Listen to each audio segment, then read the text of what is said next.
L'Église de Dieu, le modèle de Dieu de garder l'unité et de parvenir à la maturité. Il nous faut nous sanctifier. Cela signifie être dans la sainteté, devenir saint. Éphésiens 4, 24 dit justice et sainteté que produit la vérité. Dans d'autres traductions, il est dit sainteté qui n'est pas une illusion. Cela nous parle ici d'une vraie et réelle sainteté. La signification sous-jacente est qu'il existe une forme de fausse sainteté. Le verset 22 appelle les croyants à être dépouillés. De nombreuses fois, en tant qu'enfants de Dieu, nés de nouveau, nous nous faisons gloire de déclarer « Nous ne devons pas fumer, ni boire », et beaucoup d'autres « Ne fais pas ci, ne fais pas ça ». Nous renoncons ainsi quelque chose et nous achevons notre sainteté par une petite lecture de la Bible. La prière et la prédication en plein air. La véritable sainteté est se dépouiller d'eux pour se revêtir d'eux. C'est pourquoi renoncer au mensonge et que chacun de vous parle selon la vérité à son prochain, car nous sommes membres les uns des autres. Éphésiens 4, 25. Paul énumère beaucoup de ces domaines où nous rencontrons des problèmes.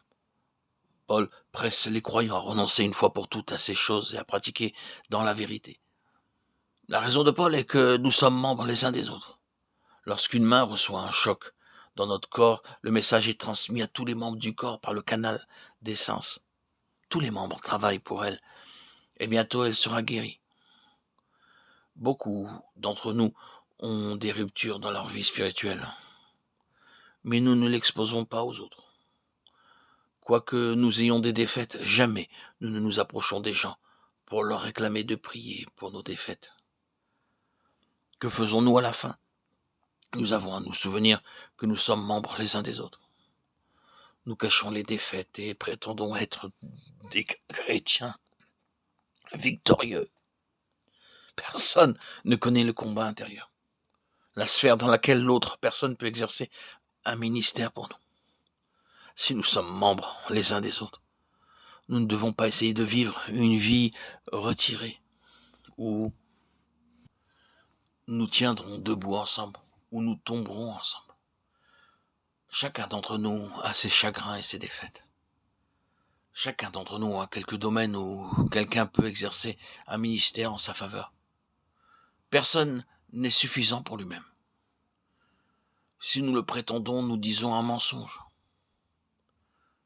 La véritable sainteté est arrêter de dire des mensonges et dire la vérité à son prochain.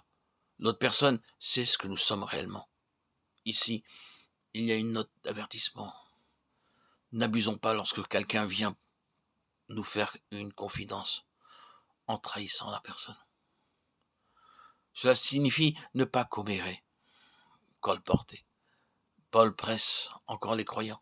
Si vous vous mettez en colère, ne péchez point, que le soleil ne se couche pas sur votre colère. Éphésiens 4, 26.